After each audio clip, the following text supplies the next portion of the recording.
Hey, tribe. What up? I am just getting back from Belize, and though I would say I had a pretty authentic experience, I did buy all the touristy clothes. You better Belize it. But I am not here to talk about Belize. Look forward to that content. It's coming soon. I wanted to speak to you all about something very serious, and that is the signing into law of AB 1955 by Gavin Newsom. So I'll read exactly what the law does. Um, it prohibits school districts in California from having policies that require teachers or staff to disclose a student's sexual orientation, gender identity, or gender expression to the student's parents without the student's consent. My goodness. Well, I'm glad that I bought this bucket hat because I needed to cover the pain in my eyes. Yes, this is one of those videos where I must really keep it together while I offer my insight on this particular topic. I am going to be totally transparent with you all, as I always am, and tell you that I disagree with this wholeheartedly, and I think that it is extremely dangerous. Now,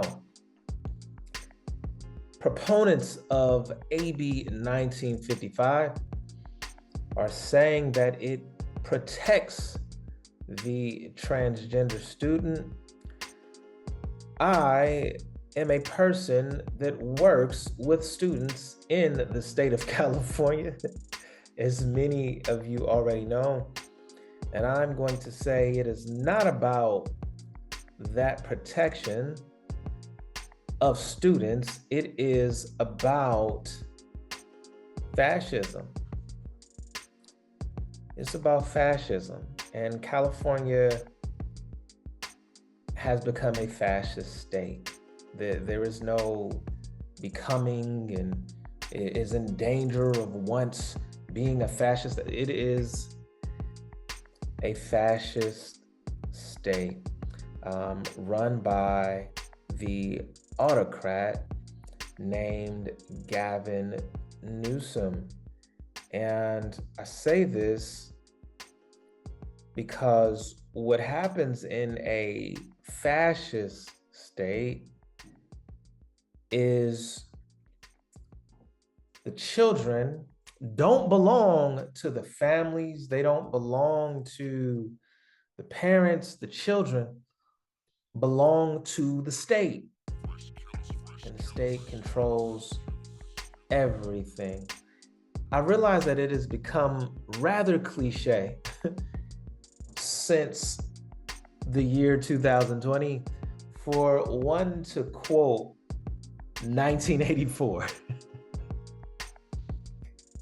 With that being said, I'm gonna quote I'm gonna quote 1984 because so many things that took place in that particular text has been fully realized in the Bay Area and in California at large.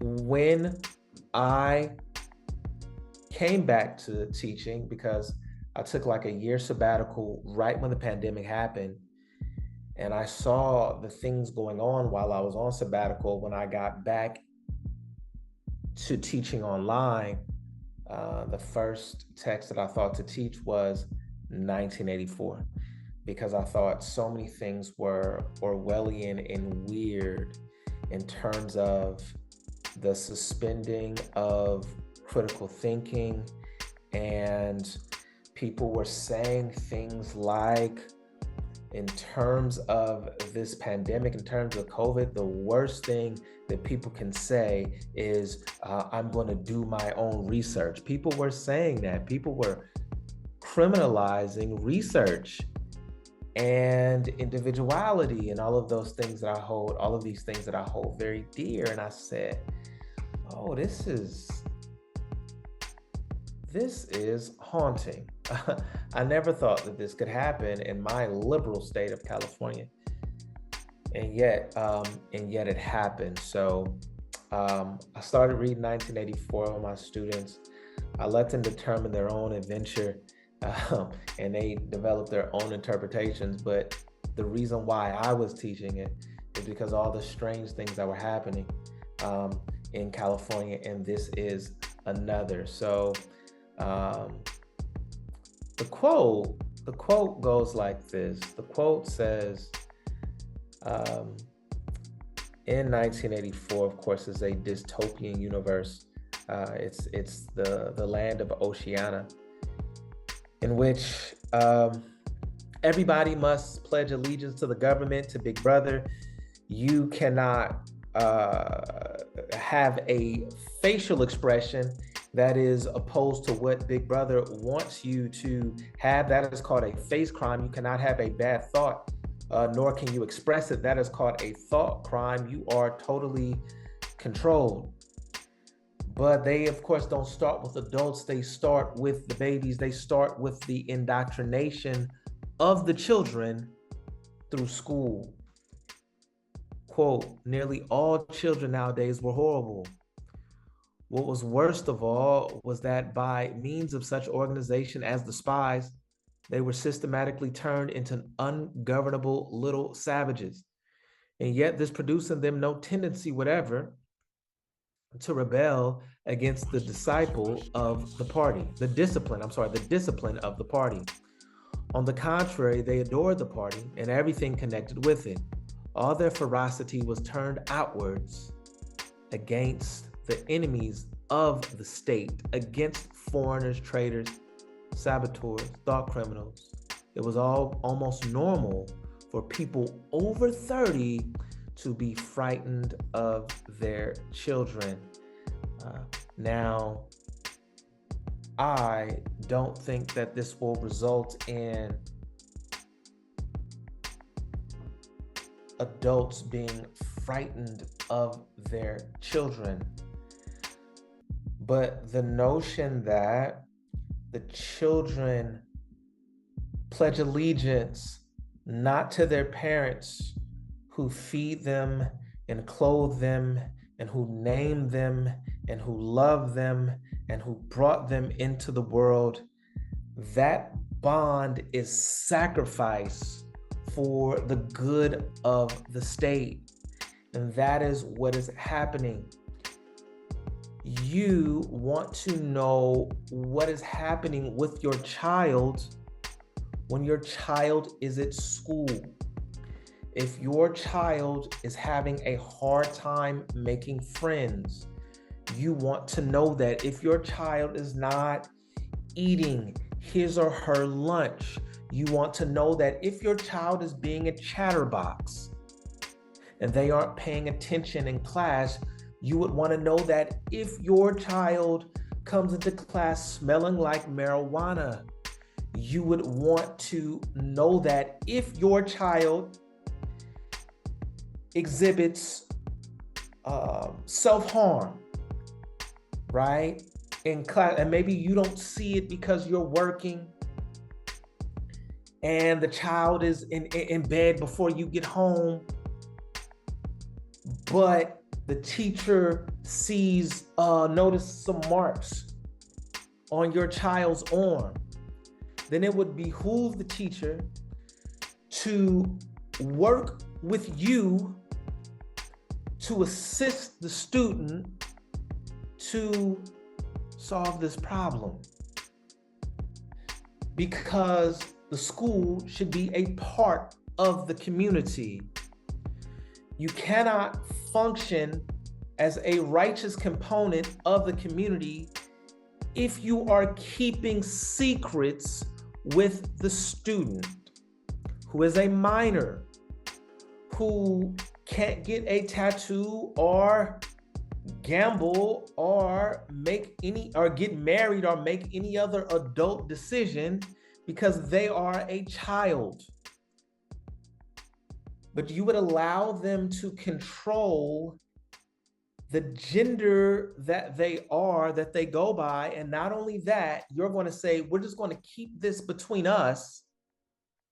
I'm not going to tell the parent because that would be outing them. No, this is so hurtful is what it is. It's really hurtful because you feel like you know what's best for the student over their parents who they are modeled after genetically and who care for them and who are connected to them through blood. You feel like you can keep this secret from them, and the governor of California has actually signed this into law, and it goes into law in January. And I said, my goodness, this is what fascism is. Now, let's say that they fear that something might happen to the student at home. As an educator, you are a mandatory reporter. You must report all abuse. So if that's the case, a child might get abused if that child smells like marijuana. A child might get abused at home if that child gets into a fist fight. A child may get abused at home if that child cuts class. Where do you draw the line? Because all of those things you would call home, you would notify the parent. But when it comes to this thing about gender and sexual orientation, you feel like, no, this is going to stop right here. That has nothing to do with protecting the student. I'm going to tell you what this speaks to. And I'm going to give you some insight, right? So I work at a certain community college somewhere in California. But I don't know if I'm a workaholic or I'm just a person trying to afford living in California, but I have another job. For that full-time job, and then I have another job. And what is that other job? When I'm not lecturing, I'm working as a substitute teacher in a district somewhere in the state of California. I was at a high school in said district, hustling after the semester, trying to stack up, just trying to do the California thing, rent, car note, et cetera, et cetera, et cetera. And I go into a class, ninth graders. Okay. I'm reading the attendance. Students say, It would be better if you just read our last names. Our teacher never reads our first names. I said, oh, yeah. I'm that asshole sub, by the way. I'm gonna read your first names. The students got sullen. They got upset, right? I'm like, oh man, what is this about, right? The next period, attendance, all right. Say here, present, reading. Please, our teacher never reads our first names. Just read the last names, please. I read the first names. Anyway, the students in this class, they get upset, right? I had one African-American kid, right? This is my image. This is he could have been my son, but he wasn't my son. He's getting disrespectful. I don't know who. He's getting disrespectful, right?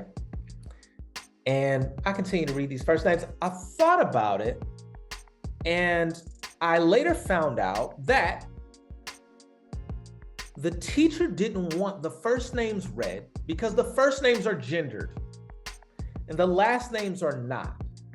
And so she said that she's not going to honor the first name, only the last name. And the students have become accustomed to that.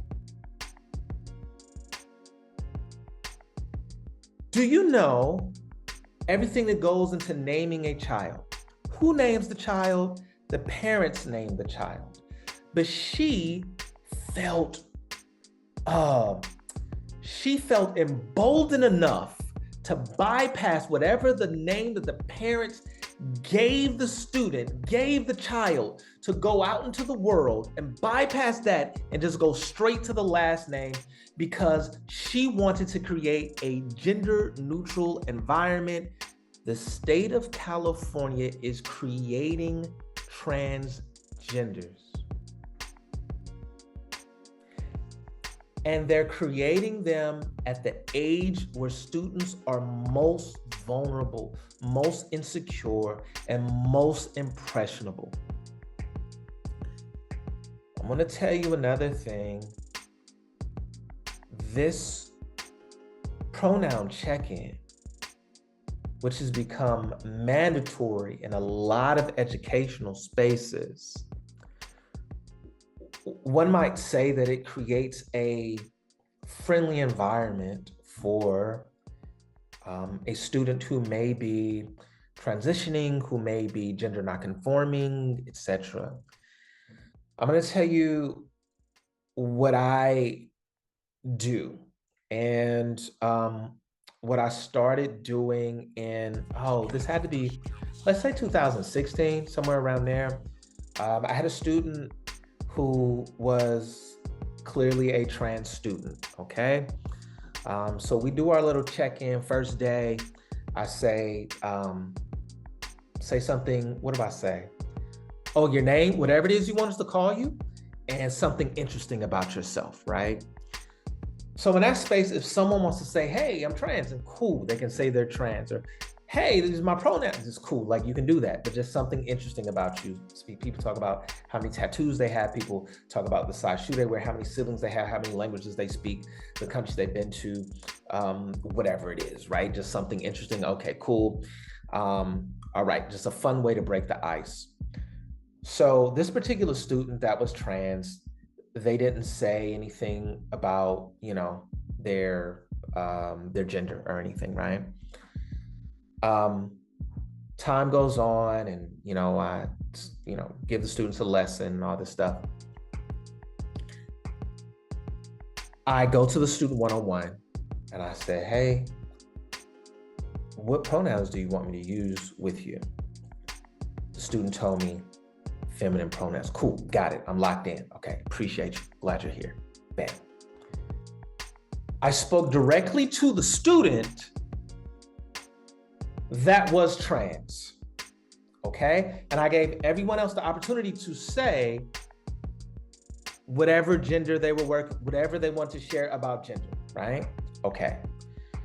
Here's what you do when you make it mandatory for a student as young as 10 years old, 9 years old, and you say, what pronouns do you want to use? What you convey to that student is that it isn't up to God. It's up to you.